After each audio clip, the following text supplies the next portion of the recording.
We're going to talk about BGP Zombies, as Max said.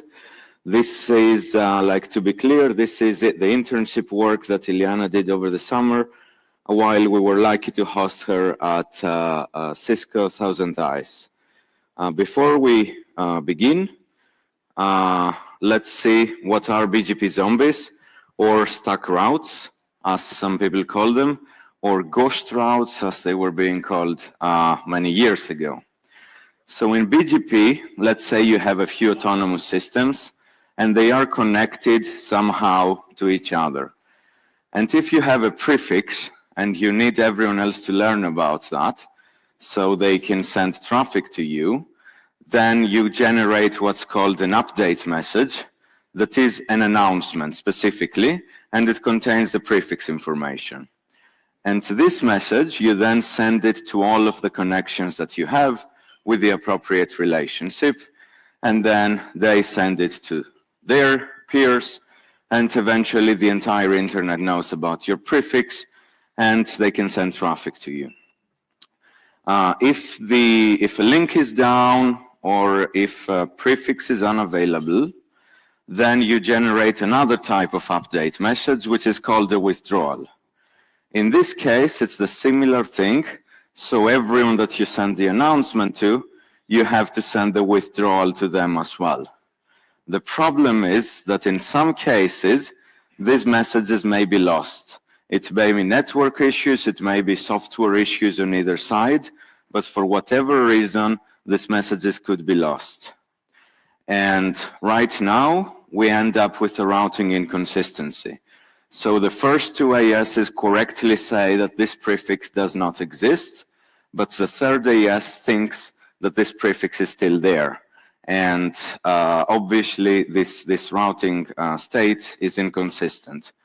And if the third AS has downstream customers, then they're going to not inform them about the withdrawal either, because they never learned about it. So every customer downstream of that AS is going to be infected. So why is this a problem? Well, there are several reasons. Of course, the most important is that a router's job is to route packets correctly, and it can't if there are routes stuck there. The other thing is that there are paths that may be active that you don't know about. And for example, if you have a DDoS attack and you do some DDoS mitigation, you send your traffic through a provider or through a different link, and then the attack is over, you switch it back to the original path. However, traffic gets stuck and is still sent through this route. And if you have, for example, if you pay by the hour on your mitigation solution, you're still getting charged for all of this mitigation that's not actually happening. Then, of course, you may have incorrect alerts that you may be getting. So you may have a very noisy alert system, and eventually the number of routes in the internet will keep going up if this happens. And finally, for those people still using IPv4, if you sell it, a small percentage of the traffic may not arrive at the new owner, it may still come to you. So BGP zombies are a problem if your routers have someone else's prefixes stuck there, or if your prefixes are stuck in someone else's routers. Both of these are bad for your network.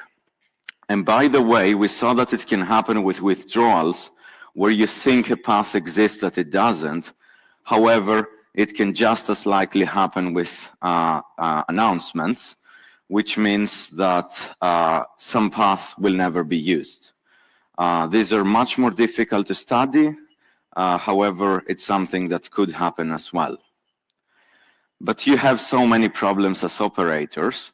So we wanted to see if it's a big problem, like if it's something that you should care about, or if it's just something that you can ignore. And in order to do that, Iliana is going to tell us that actually. Yeah. Okay, hello everyone. In order to answer these questions, we first looked at the existing literature. And the first paper to look into BGP zombies was published in PAM 2019, and it studied stack routes involving Rypris beacons. So Rypris beacons are specific IPv4 and IPv6 prefixes that are announced and withdrawn periodically by the Rypris collectors to their peers. Starting at midnight, the collectors will announce the beacons every 4 hours, and they will withdraw the beacons 2 hours after its announcement. And thus the reachability of the beacons can be visualized as a pulse train, as we see here. So when it comes to detecting BGP zombies, the most important parameter to define is after how long since the prefix's withdrawal should we consider a remaining route as stuck or zombie. And the authors picked a conservative threshold of 90 minutes in order to ensure that they wouldn't falsely report as zombies any delayed withdrawals. So the authors executed the experiments over 3 different time periods of around 1.5 to 2 months each. And actually here in the results table of the paper, we fix a typo in the second line to prevent any confusions around the duration of the experiments. So the authors found that in just 5.5 months, there were more than 5,100 zombie outbreaks, which is very impressive. And that's why we wanted to repeat this work in order to validate the results. And we want to repeat it using the raw BGP data provided by Rypris. And surprisingly, when we did that, we actually found 640 more zombie outbreaks than the papers, and an increase of about 13%. So where could these discrepancies be coming from? Actually, our methodology was using different tools than the papers one. We were using historical BGP data provided by Rypris in order to be able to reconstruct a peer strip at any time point. On the other hand, the authors were using the Rypris looking glass in order to detect BGP zombies in real time, and then they later filtered out any false positives by using the Rypris raw data. So having seen these discrepancies, we were motivated to further improve the detection methodology in order to be able to more accurately tell apart a zombie outbreak, as we see here, from a complete and successful withdrawal. And actually, the Rypris collectors mark the BGP announcements of the beacons with some very valuable information. More specifically, they populate the BGP attribute aggregator IP address with this value, where the last 24 bits represent the number of seconds that have passed since the beginning of the month until the time of the announcement. And this allows us to uniquely identify beacon announcements within the same month. And how can this be useful? It actually let us avoid double counting all zombies. For example, if a prefix announced at 12 a.m. gets stuck in a router and it remains there even after the new announcement at 4 a.m. and the new withdrawal at 6 a.m., we shouldn't count this remaining route as a zombie twice, but only once for the time interval in which it was originally announced. And indeed, when we applied this additional filter, we found a significant reduction in the total number of zombie outbreaks, a reduction of around 33%. And also, we furthermore revisited some of the results that the paper was also doing, and we found that 1/5 of the pairs, Rypris peer and beacon prefix, were not affected by BGP zombies at all. And And such a pair would exhibit the probability of around 1.6% for IPv6 and 0.5% for IPv4 to present a zombie. Finally, as expected, over 90% of the time, the ACE path of the stack route was not the optimal one chosen initially by the BGP selection algorithm, but instead it was the one that it emerged during the path hunting process after the prefixes withdrawal. So having revisited this previous study and having improved the detection methodology, we came up with some new questions that will help us understand the zombies topic more extensively. One such question is, how long can a zombie survive? Is it just a couple of hours, or can it go up to days or even weeks? Another question is, how does a zombie's visibility change over time? But answering these questions requires that the prefix of the stack route is not announced again very soon, because then the new announcement is going to wipe out the stack route. And we're going to lose this information. And unfortunately, the RIPRIS beacons provide us with a short interval of 2 hours between two announcements of the same prefix. So in order to address this issue, we came up with, we implemented our own BGP beacons methodology, which we called BGP clock. And that is because in the prefix itself, we included the hour and the minute of the time of the announcement. So we would advertise a prefix every 15 minutes, and we would withdraw it 15 minutes later, resulting in 96 different prefixes per day.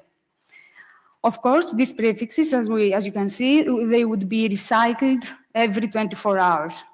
So after running the experiments for several days, we modified the prefix to also include the day, of the announcement. And in this way, the prefix would now be recycled typically every 2 weeks. And this would allow us to study the lifetime of a zombie route more extensively. Of course, following security best practices, we created our own ROA on the RIPE portal for the covering prefix /32 in order for our announcements to be marked as RPKI valid and in order for them to be able to propagate fully into the internet. So in our BGP clock, the announcements were made by Antoni's personal AES 210.312, a highly interconnected AES with more than 1,700 neighbors. And this has suggested that the announcements would fully propagate to the internet very rapidly. In general, the notion behind implementing our own BGP beacon methodology was that with more prefixes that could potentially survive as zombie routes for an extended time period, more than just 2 hours, we would achieve more diversity and less noise about which prefixes get stuck. And also, we would be in the position of studying how the visibility of zombie route changes over time. And indeed, we found some very interesting cases of some quite stubborn and impactful zombie outbreaks. So this one was found stuck in the routers of 6 RIPRIS peers, even 3 hours after the prefix's withdrawal. And using the AES path of the stack routes, we found that the probable cause for this zombie outbreak, it was actually a French AES, FreePro HAS, with more than 200 AESs in its customer cone. We hypothesized that probably all of these AES in the cone could have been infected, but we can be certain only about 6 of them which are connected to the RIPRIS collectors. And in this slide here, we visualize the zombie outbreak by using the AS parts of the stack routes. So in order to create the zombies AS graph. And in the red square here, we highlight the AS that we assume was the cause of this problem. And how we determine this is that our AS graph starts as a single chain with the origin AS as the root. And then, at the red square, it branches out to multiple subtrees whose leaves are the Riperis peers. So, if, for example, an AS before the annotated one, let's say this one, was causing the stack route, then its own upstreams, its own downstreams would have also been infected, and we would see the stack routes in them as well. So this branching here would have occurred earlier at this AS. Similarly, if an AS after the annotated one, let's say this one, was causing the problem, then this would mean that all the ASs at this level somehow missed the withdrawal of the same prefix and at the same time. But we need to clarify, we're not here to point fingers to ASs. This zombie outbreak is not necessarily a problem caused by the annotated AS. It could be that the previous one failed to propagate the withdrawal message to them. Our goal here is to be able to understand where the problem could be coming from in order to facilitate its resolution. Then we have some two additional larger zombie outbreak cases. The first one seems to have come from a large German AS belonging to core backbone GmbH with more than 2,000 customer ASs. And naturally, we saw more Riperis peers having this stack route as well, namely 21. And actually, even Ben Cox, in their own analysis of BGP Zombies, they have observed this AS to be having stack routes. Finally, we observed that another German AS, Mylock, with a few hundred ASs in its customer cone, might have caused a very quite persistent and very long-lived zombie outbreak. And now, I will let Antonis continue with some additional interesting findings. Thank you. So we were done with this research. It lasted about a month, and we didn't want to have it running. This generates a lot of BGP updates. We wanted to be careful with your equipment. We wanted to do responsible research. So we stopped all of the advertisements, and we deleted the ROA from the LIR portal. And then something interesting happened, because that night I got an email from RIPE. And for those that cannot read it, this is an email that you get if you have RPKI invalids. And it says, you know, if this is intentional, go issue new ROAs. But if it's not, then perhaps you need to look into that. There's maybe a hijacking or something. And I keep getting this email every night, 3.5 months later, which, you know, it's very interesting. So the routes are still stuck. I'm happy to report that zombies are still there. It's been over 4 months, and well, the Riperis cleared recently, so there goes that. The email will stop soon. BGP Tools still has 3 of them in there. They're still stuck. And Hurricane Electric's BGP Toolkit had 4. We're now down to 2. I'm happy to report that we have a half-life of a few months for BGP Zombies. And these prefixes have been invalid for months here. So if you want to test, you know, RPKI adoption and those pesky internet exchanges and these transit providers, they do filtering and they don't let you test the other ASs. what you do is you can just get a route stuck somewhere and then turn it into invalid, and now you can see who keeps it and who doesn't. So an interesting point about RPKI research. So what did we learn from all of that? Well, the first thing is that zombies drop over time. And here you can see on the x-axis, you can see the time. This is like almost at the 3-hour mark. You can see, they start going down, but however, they start to plateau after a little bit. This is a special zombie case that we had. Now you want to look at the orange line, and the thing is, we found 2 ASs that are RIS peers, where almost 10% of the time the routes were getting stuck there. So we had so many routes that created problems for measurements, where the orange line is if we exclude them. Something else to point out is that at some point, the zombies start going up. What's up? Like, we wanted to explore that a little bit further. And it turns out that around 3 hours, we had a new announcement. We looked into the data, and someone created an announcement for a route that was withdrawn. And we identified that this happened in Telstra Global. So something, a link went up again, config changes. We don't know what caused it, but something caused, a full table probably to be sent.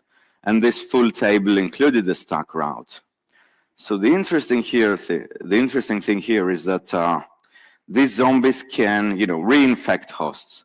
Like a lot of their downstreams had successfully removed the route, but something changed and they got the route again. So it's really easy for these zombies to stay forever, especially if there's some kind of reinfection being triggered by, normal operator things.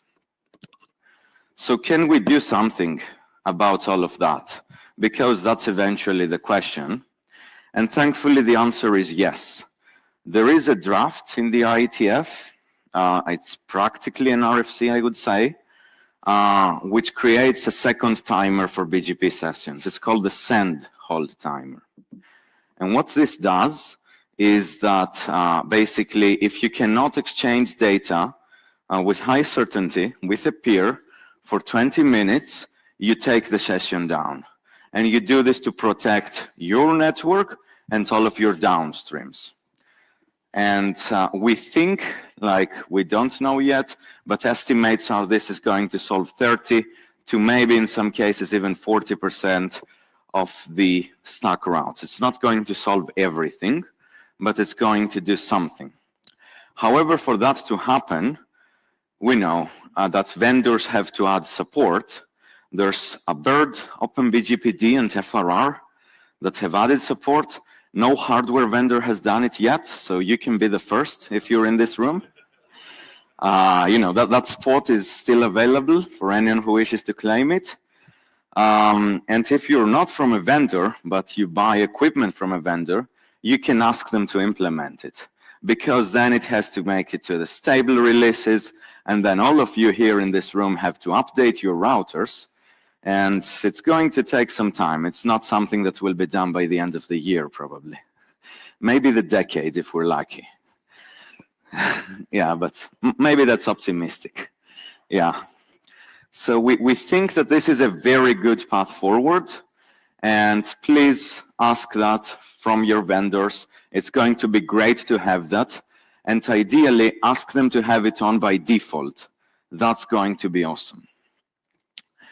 And with that, we have 3 blog posts that you can download the PDF and click on these individual icons to read more about. And I think that's it. One last note I may add. The research here was done with a personal AS, as you've seen, so they're actually useful. So, thank you.